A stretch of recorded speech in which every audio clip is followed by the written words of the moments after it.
Hi, Steve. Could you please tell me how you configure foldering into OnBase? Sure, Matt. I'd be happy to show you that. Let me share my screen. Thank you. There are a lot of benefits to using foldering within OnBase.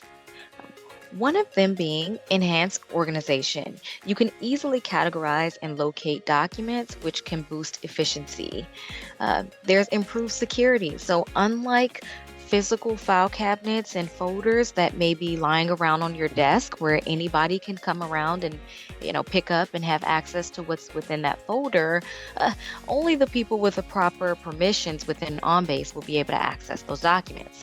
And streamline collaboration. It's easier across different departments or different branches to access documents within OnBase than it is with actual physical folders and documents.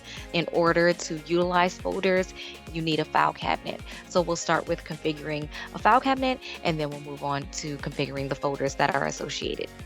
So the first thing you want to do is open OnBase configuration.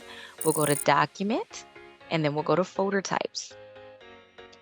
If you just right click within the white space that we have here and select new file cabinet, what you can do is pretty much set the name of the file cabinet. We'll hit save. It will default and bring you to the settings screen. You just want to verify that for your environment, everything looks as how you would like it to look. If so, you want to move on to the user groups tab. For the sake of this example, we will use the manager user group and then we'll hit save. Next thing we want to do is create a new child, which is technically a folder within a file cabinet. And we're going to name that folder type. We're going to choose the name state and hit save. Once we do that, the contents, we just want to make sure that we set that properly within the settings. So we are going to have the contents of this particular folder contain folders only. This will help us drill down even further instead of just putting documents into that main folder. So once we do that, we can go to our user groups tab. Now you have the option to kind of sift through all of these user groups, or you can do like me and just hit add all assigned to parent, which will make things a lot easier. Okay. And then we will move to keyword types. The keyword type that we're using here is state. We're going to add that. And then we're going to go to the auto name so that we can set that.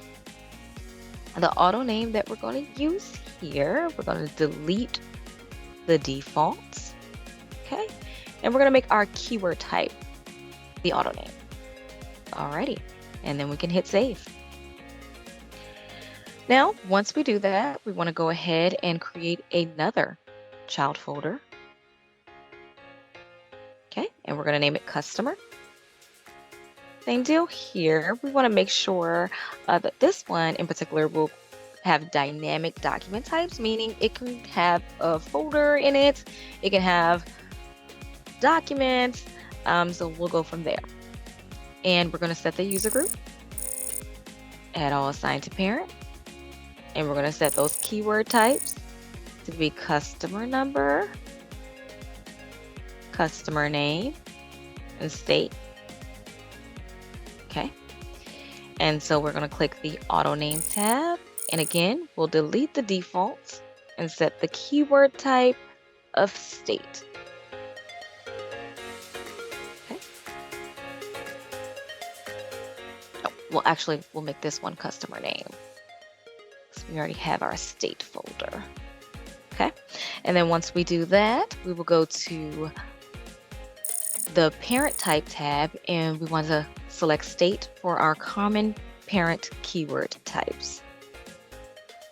Once we do that, we're going to hit save. Okay. And we're going to create a new child. The new child will be PO. Save. Okay. And this is also going to be dynamic document type. So we want to make sure that's set there. We're going to go to user groups. Add all assigned to parent. Keyword types, we're doing PO. And we're doing customer number. Okay. We're going to select the auto name. We're going to delete that. and we'll use the PO keyword. Okay.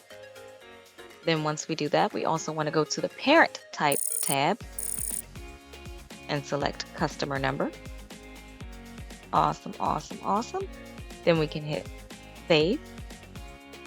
We want to stop by going to the auto folder tab for this particular one and select the document types. So we're going to be using the PO. So we're going to go to accounts receivable, customer PO. PO, we're going to select this one because this is what's driving for this particular folder. We're going to auto folder using this keyword. We do not want to suppress any errors if the keyword is blank. Okay. Once that is done, we can hit save. As you can see, it says the document type is assigned to an auto folder, but not assigned to the folder type. So we'll continue in this particular example. Okay. So we can close out of here. So we make sure we save everything, and we'll go to document, and we'll go to document types. Okay. And then once we do that, we want to select accounts receivable and select the customer PO and select auto foldering. And this is where we'll auto folder the existing documents to kind of force them in there. Now towards the bottom, you'll see it says, please enter the number of documents to auto folder before pausing for you to verify the results. So we're going to start with 5. And you can do more if you like. You can do less, but we'll do 5 just for the sake of testing. We'll press OK. So it processed 5 documents, and these are the documents that is telling me that it's going to auto folder, and it's asking me to verify that these documents are correct. If they are correct, then you would press OK. Now, if they're not correct, you want to press cancel. But because they're correct, we'll keep it moving. Do you want to process the remaining documents? Yes, we do. Okay, and we'll close all of this out. And we'll reset the application servers. That's always an important step that you don't want to miss. Next thing we want to do, right, is verify that our folder structure exists and that the documents went in as they should. So we'll go ahead and open that up.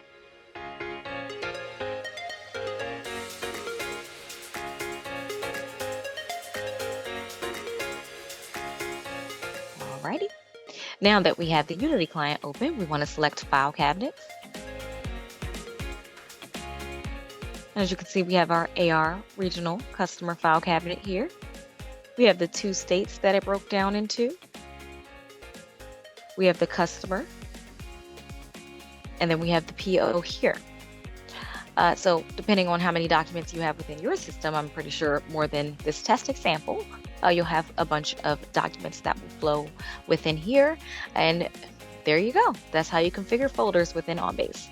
Thanks for watching. Make sure to hit that subscribe button and give us a thumbs up. If you have a question that you would like answered on an upcoming question corner, please leave a comment below.